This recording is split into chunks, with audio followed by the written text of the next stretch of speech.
Bienvenue sur le podcast Aécriture. Je suis Isa, créatrice du compte Instagram Aécriture et du site internet aécriture.fr, plateforme d'accompagnement en écriture. Dans ces épisodes, on se parle méthode d'écriture, quotidien d'auteur, blocage et réussite. Mon but ? Vous rassurer, vous donner mes tips et vous booster à finir votre roman. Alors, si comme moi, vous êtes passionné d'écriture, installez-vous et on est parti. Hello! Bienvenue dans ce nouvel épisode. J'espère que vous allez bien, que vous êtes confortablement installé avec une bonne boisson chaude et que vous êtes content de me retrouver. Je suis désolée si le fond sonore de cet épisode est un peu pollué, c'est le printemps, il y a des travaux de jardinage dehors que je ne contrôle pas et malheureusement je ne peux plus attendre pour enregistrer. Donc pardon pour les bruits parasites et on est parti. Aujourd'hui, j'avais envie d'aborder un sujet qui m'a été donné de travailler avec une de mes coachées. Le fait d'abandonner une histoire pour se concentrer sur un nouveau projet. On entend souvent, et je l'ai dit moi-même, que l'écriture c'est surtout une question de persévérance, d'endurance, qu'il faut être prêt à se surpasser, à avancer malgré nos réticences et la douleur, et qu'il faut parfois savoir se donner de bons coups de pied au derrière pour y arriver. Dit comme ça, on dirait que l'écriture d'un livre, c'est comme participer à une course Ironman. Et si pour certains, c'est un peu le cas, on n'en est quand même pas là. Oui, l'écriture d'un roman, ça peut être éprouvant, mais ça ne doit pas nous dégoûter de l'écriture. Et surtout, ce n'est pas une raison pour ne pas s'écouter, car il y a quand même une différence entre persévérance et acharnement. La persévérance, c'est rester ferme dans sa résolution. L'acharnement, c'est l'obstination poussée à son paroxysme. C'est agir en dépit du bon sens pour votre histoire et pour vous-même. L'écriture, ça se doit d'être une expérience créative, libératrice, épanouissante. Si vous le faites reculant et dans la douleur, ce n'est pas bien. En fait, il faut tout bonnement faire la part des choses. Est-ce que vous n'avez pas envie de vous y mettre parce que vous procrastinez, que vous avez peur de l'échec, que vous faites un peu l'autruche ?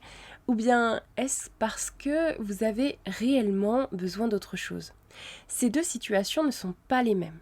Le besoin derrière n'est pas le même. Pour vous aider à comprendre mon propos, mettez-vous en situation.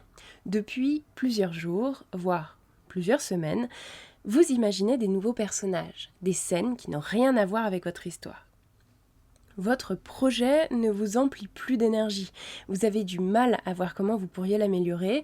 Vous avez l'impression d'en avoir fait le tour, alors qu'il est très loin d'être achevé, dans sa forme finale.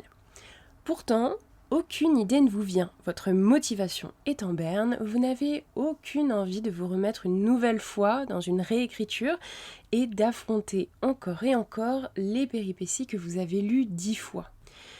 Mais depuis le temps que vous y êtes sur ce roman, vous ne pouvez pas lâcher maintenant. Ces idées-là qui vous viennent à l'esprit, on ne sait pas ce qu'elles valent pour de vrai, s'il y a réellement un livre derrière. Et puis, ça ne serait pas papillonner et s'éparpiller que de laisser libre cours à ces nouvelles idées. C'est la porte ouverte à l'inachevé, au projet échoué, encore un qui n'est pas terminé. Mais vraiment, l'idée de finir ce projet, ça vous angoisse. Vous avez besoin de changer d'air. Vous voyez de quoi je parle ? Très bien. Ici, vous avez 3 choix qui s'offrent à vous. Bon, il doit y en avoir même un peu plus en fonction de chacun de nous, mais je m'arrêterai à 3. Ceux que l'on va partager tous. Le premier, il est simple, c'est de tellement reculer que vous laissez tomber l'écriture. Pour ne pas vous éparpiller, vous vous concentrez sur votre projet en cours, mais vous ne persévérez pas non plus. Les séances se font de moins en moins régulières, les nouvelles idées s'estompent et vous vous sentez vraiment nul. Après tout, vous aviez raison, vos nouvelles idées n'ont pas survécu au temps, signe qu'elles n'étaient finalement que des tentations de votre esprit. Et puis, vous ne devez pas être fait pour ça, en fin de compte. Bon, c'est un tableau très noir, mais franchement, je ne vois pas comment ça peut se passer autrement. Deuxième choix, vous persévérez dans votre projet, mais en vous poussant à fond, en vous obligeant à ne pas lâcher.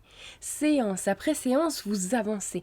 Vous n'êtes pas entièrement satisfait, c'est un processus long et douloureux qui vient à vous faire douter que personne n'appréciera jamais cette histoire, tellement vous la détestez. Les blocages s'enchaînent, mais après plusieurs mois, plusieurs années peut-être, vous avez enfin terminé. Les nouvelles idées sont parties, votre projet est fini dans un tiroir parce que même maintenant qu'il est achevé et peaufiné, vous ne voulez plus en entendre parler. Pourquoi ? Parce que vous en avez trop chié. L'idée même de le soumettre à un éditeur pour qu'il le lise et vous fasse des retours vous donne la nausée. Non, plus jamais vous ne reviendrez sur ce livre. En tout cas, pas avant très longtemps. Encore un tableau qui vous donne envie, n'est-ce pas ? Surtout que si vous en arrivez là, il y a de grandes chances que vous n'ayez même plus envie de retenter l'expérience de l'écriture. C'est pourquoi, moi, j'entrevois le troisième choix comme le bon. Ce choix, c'est celui d'accepter de remiser pour un temps son histoire afin de changer d'air. Oh Martine, ne commence pas à me casser les oreilles. Non, ce n'est en rien un échec ni un véritable abandon. Quand tu fais du pain, il faut bien le laisser reposer, non ? Eh bien, dis-toi que là, c'est pareil. Parfois, la pâte de ton roman a besoin que le levain prenne. Et pour cela, il faut laisser du temps. Je te parle ici d'un changement d'air créatif, pas d'une fuite. Mais tout comme je l'ai donné à ma coach, je vais te partager mon expérience personnelle qui a fait toute la différence. Je te l'ai déjà dit, l'écriture du premier tome de Sylvania a été très longue et surtout éprouvante. Si bien que lorsque j'ai eu une mouture qui me semblait pas mal, je me suis accordée de me lancer dans un autre projet. Je n'en pouvais plus de Sylvania, de mon univers, de mes personnages. Tout le monde entier me sortait par les yeux et je me sentais surtout vidée. Alors que lorsque je laissais mon cerveau dériver vers cette nouvelle protagoniste, Emily, avec son endométriose, ses problèmes et l'intrigue policière, j'étais apaisée. Imaginez le petit village anglais en périphérie de Londres, ses habitants et ses mystères, tout ça, ça me ravissait. J'ai senti qu'il fallait que j'y aille.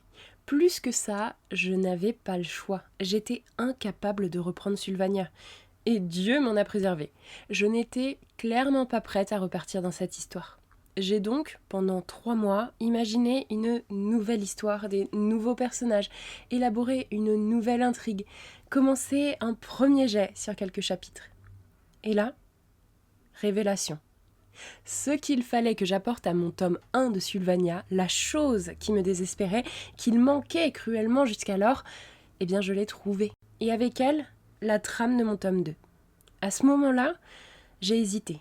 Je tenais un truc, je me sentais revivre et en même temps, j'avais commencé un autre projet et je l'avais en prime annoncé sur les réseaux sociaux, en grande pompe. J'avais déjà 1000 abonnés et j'avais honte de ce revirement. Je me suis dit, persévère, allez, finis rapidement ce nouveau projet et tu reprendras Sylvania ensuite. Allant jusqu'à me dire, tu ne peux pas ne pas persévérer. En tant que coach, tu dois montrer l'exemple. Donc du coup, j'ai fait un post pour dire que j'arrêtais mon roman, que je le reprendrais plus tard, mais que finalement, il me fallait repasser sur Sylvania. J'avais un peu honte, je vous l'avoue. Je me sentais merdeuse d'abandonner ainsi sous les projecteurs Instagram alors que j'étais censée vous inspirer. Mais je ne regrette rien, car finalement, ça a été un petit mal pour un énorme bien. Ce changement d'air créatif, c'est ce qui m'a sauvée, ce qui m'a fait prendre du recul, ce qui m'a fait me dire que j'ai un texte qui tient la route, que j'aime et dont je suis fière. Je ne sais pas s'il verra un jour la lumière d'une librairie, mais moi, je l'aime. La relecture du tome 2 n'avance pas vite, c'est le moins qu'on puisse dire, mais j'ai été surprise de le trouver, pour le moment, plutôt agréable. Il y a évidemment une grosse repasse à faire, mais franchement, pour un premier jet, je suis loin de le trouver crapeux. Et vous remarquerez que dans mon histoire, je n'ai jamais réellement abandonné mon projet. Sylvania a vu le jour, roman 3 est en attente, mais je compte bien leur raconter cette histoire, dès que la relecture du tome 2 sera achevée. Parce qu'abandonner un projet, ce n'est pas un échec, ce n'est pas réellement un abandon. Vous avez le droit de faire une pause et j'irai même jusqu'à dire que vous en avez le devoir si votre histoire commence à vous miner. L'écriture doit rester quelque chose de beau et d'épanouissant dans votre vie, même si elle demande un effort.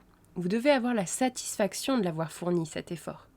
En aucun cas, elle ne doit devenir un poids, une enclume qui vous écrase et qui vous angoisse. Il y a trop de vous dans votre histoire pour que vous en veniez à la détester. Voyez plutôt l'abandon, le changement d'air, comme le pivot de votre histoire d'écrivain, comme une épreuve et une force. Vous allez apprendre de cette expérience et surtout alimenter votre créativité. Ne la bridez jamais. La créativité et l'expression artistique, c'est l'une des meilleures manières de se sentir aligné avec qui vous êtes et avec ce que vous voulez transmettre aux autres. Vous devez l'écouter, vous écouter et surtout vous respecter.